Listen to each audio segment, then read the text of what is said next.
SG Consultancy Services. Study MBBS in Russia, Philippines, Uzbekistan.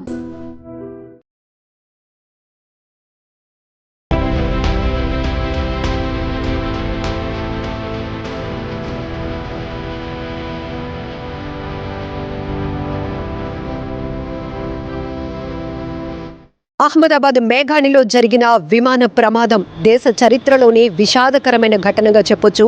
భారత విమానయాన శాఖ చరిత్రలోనే అత్యంత ఘోరమైన విషాద ఘటన ఇది.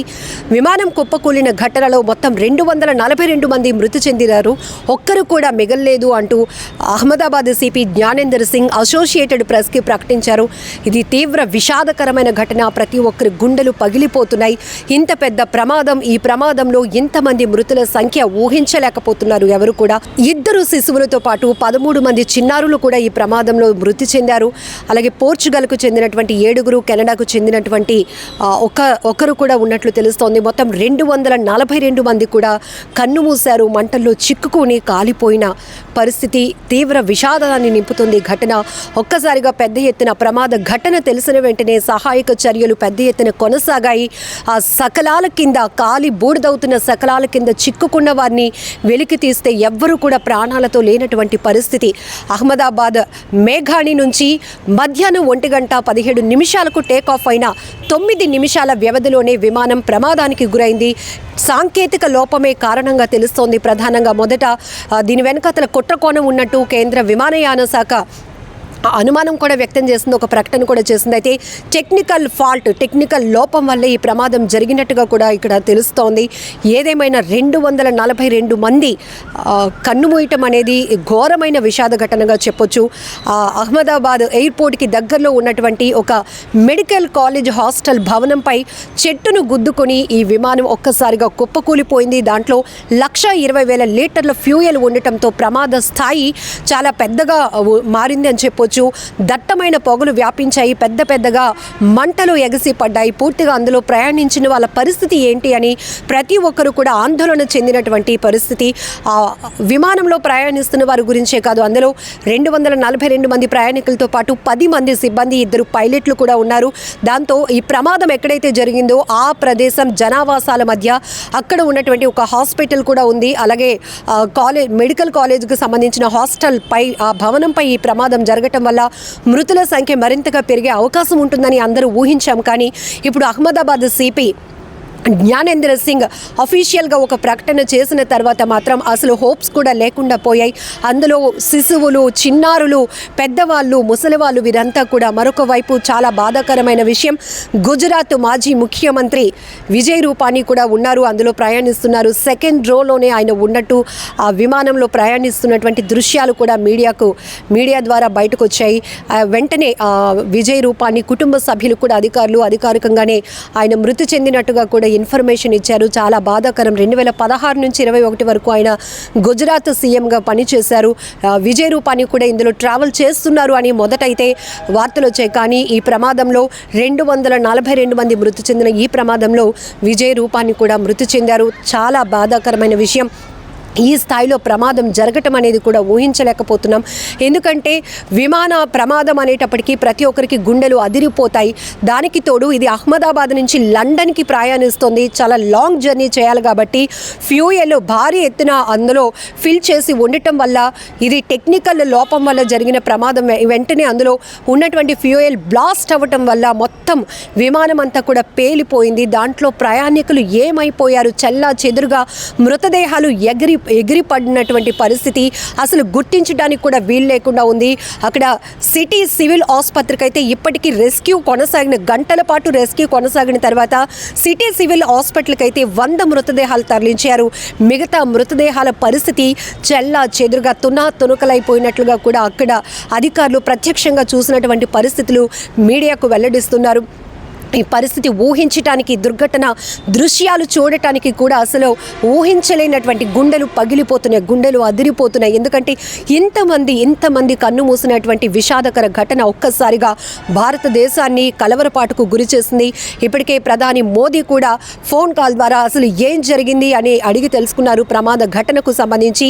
అలాగనే ఎయిర్పోర్ట్ అథారిటీకి సంబంధించినటువంటి అధికారులతో మాట్లాడారు. అసలు టేక్ ఆఫ్ అయిన ఎన్ని నిమిషాలకి ఇది ప్రమాదం జరిగింది, ప్రమాదంకి కారణాలు ఏంటి అనే దానిపైన కూడా విశ్లేషిస్తున్నారు. మరొక వైపు ప్రమాదం జరిగిన వెంటనే ఇది కుట్రకోణం అని చెప్పి కేంద్ర విమానయాన శాఖ ఒక ప్రకటన కూడా చేసింది. అయితే సాంకేతిక పరమైన లోపంగా తెలుస్తోంది. పైలట్ కూడా ఏటీసీకి ఇమీడియట్గా అంటే ఎయిర్ ట్రావెల్ కంట్రోల్ రూమ్కి కూడా అలర్ట్ చేసినట్టుగా మేడ్ కాల్ అని ఒక ఇన్ఫర్మేషన్ ఇచ్చినట్టు, అంటే టెక్నికల్ లోపంలో ఉంది, ఇది మళ్ళీ సేఫ్గా ల్యాండ్ అవ్వడానికి స్కోప్ లేదు, ప్రమాదానికి గురవుతుంది, ప్రమాదంలో చిక్కుకున్నాం, ఆ నెక్స్ట్ ఎలాంటి రెస్క్యూ చేయాలి అనే దానిపైన కూడా ఆయన ఒక కోడ్ లాంగ్వేజ్, అది కోడ్ ఇన్ఫర్మేషన్ కూడా ఇచ్చినట్టుగా కూడా సమాచారం అందుతోంది. అయితే పైలట్ ఎవరైతే ఉన్నారో ఆయన ఏటీసీకి కూడా ఇన్ఫర్మేషన్ ఇచ్చినట్టు కాల్ ఆధారంగా కూడా అధికారులు చెప్తా ఉన్నారు. ఏదేమైనా ఘోరం జరిగిపోయింది. ఒక్కసారిగా గుజరాత్ రాష్ట్రాన్ని అతలాకుతలం చేసింది, వణికించేసింది ఘటన అని చెప్పొచ్చు. ఇందులో 169 మంది భారతీయులు ఉండటం మరీ బాధాకరమైన విషయం. అందులో బ్రిటన్కు సంబంధించినటువంటి 53 మంది కూడా ఉన్నట్లు తెలుస్తోంది. శిశువులు 13 మంది చిన్నారులు కూడా అందులో ప్రయాణిస్తున్నారు. వారందరి పరిస్థితులు అసలు ఊహించడానికి కూడా చాలా కష్టంగా ఉంది. ఈ బోర్డింగ్కి సంబంధించిన డీటెయిల్స్ ఏవైతే ఉంటాయో ఆ అడ్రస్, ఆ డీటెయిల్స్ బట్టే ఇందులో ఎవరు ప్రయాణిస్తున్నారు అని చెప్పగలుగుతున్నారు తప్ప అందులో బాడీ ఐడెంటిఫై చేయటానికి కూడా అవకాశం లేనటువంటి దుర్ఘటన దుస్థితి ఏర్పడిందని చెప్పొచ్చు. ఎందుకంటే ఇప్పటికీ ఉదయం ఈ ఘటన జరిగిన తర్వాత, మధ్యాహ్నం ఈ ఘటన జరిగిన తర్వాత అక్కడికి రెస్క్యూ బృందాలు అయితే పెద్ద ఎత్తున చేరుకున్నాయి. 90 మంది 3 టీములుగా అక్కడ ఫామ్ అయి రెస్క్యూ కొనసాగించారు. సకలాల కింద చిక్కుకున్న వారిని బయటికి వెలికి తీసి హాస్పిటల్కి తరలించారు. కానీ అక్కడ బ్రతకటానికి కూడా అవకాశం లేనట్టు స్థాయిలో ఆ ప్రమాదం జరిగింది. జనరల్గా విమానాలు కుప్పకూలితే ఒకవేళ ఎవరైనా అందులో ప్రయాణిస్తున్న వాళ్ళు పడిపోతే క్షతగాత్రులుగా మిగలటానికి అవకాశం ఉంటుంది. కానీ ఇక్కడ విమానం చెట్టును ఢీకొని ఒక మెడికల్ కాలేజ్ భవనం పైన అది కూలిపోతూనే అదే అగ్ని ప్రమాదం, అందులో ఫైర్ రావటం వల్ల మొత్తంగా మంటలైతే దట్టంగా వ్యాపించాయి. సుదూర ప్రాంతం నుంచి కూడా పెద్ద ఎత్తున పొగలు అలముకున్నాయి. ఒక్కసారిగా ప్రతి ఒక్కరూ ఉలికిపాటుకు గురయ్యారు. కిలోమీటర్ల కొద్దీ కూడా ట్రాఫిక్ నిలిచిపోయింది. ఈ ఘటన జరిగిన వెంటనే మొత్తం రన్వేనైతే మూసివేశారు అధికారులు. అధికారిక ప్రకటన కూడా ఎయిర్ ఇండియా నుంచి రిలీజ్ చేయడం జరిగింది. చాలా దిగ్భ్రాంతికరమైన ఘటనగా చెప్పుకోవచ్చు. 242 మంది కూడా చనిపోయారు, ఒక్కరు కూడా మిగలలేదు అంటూ అహ్మదాబాద్ సిపి ఇచ్చినటువంటి అఫీషియల్ స్టేట్మెంట్ తర్వాత ప్రతి ఒక్కరు గుండెలు పగిలిపోతున్నాయి. అందులో ప్రయాణిస్తున్న వారి కుటుంబ సభ్యులైతే కన్నీరు మున్నీరుగా తమ వారి కోసం విలపిస్తూ ఉన్నారు. అందులో గుజరాత్ ఎక్స్ సీఎం విజయ్ రూపానీ కూడా మృతి చెందటం, ఆ కుటుంబం అయితే శోక సంద్రంలో మునిగిపోయింది. అధికారుల నుంచి అధికారికంగా సమాచారం అందుకున్న వెంటనే ఆ కుటుంబ సభ్యులైతే తీవ్ర శోక సంద్రంలో మునిగిపోయారు. ఇందులో ఇంకా ఈ డీటెయిల్స్ అయితే 242 మంది మృతి చెందారు అని అయితే అధికారిక ప్రకటన వచ్చింది. కానీ అందులో డీటెయిల్స్ కూడా ఇండియన్స్ ఎంతమంది, ఏ రాష్ట్రాలకు చెందిన వారు ఎంతమంది అనే డీటెయిల్స్ తప్ప వాళ్ళకు సంబంధించి పూర్తి వివరాలు కూడా ఇంకా బయటకు రాలేనటువంటి పరిస్థితులు ప్రస్తుతం అయితే ఉంది. ఇప్పటికీ కూడా ఈ ఇన్సిడెంట్ గురించి వింటే ఎంత బాధేస్తోందంటే, అసలు మన దేశ చరిత్రలోనే విమాన ప్రమాదాల్లో అత్యంత ఘోరమైనది, అత్యంత విషాదాన్ని నింపినటువంటి ప్రమాదంగా దీన్ని చెప్పుకోవచ్చు.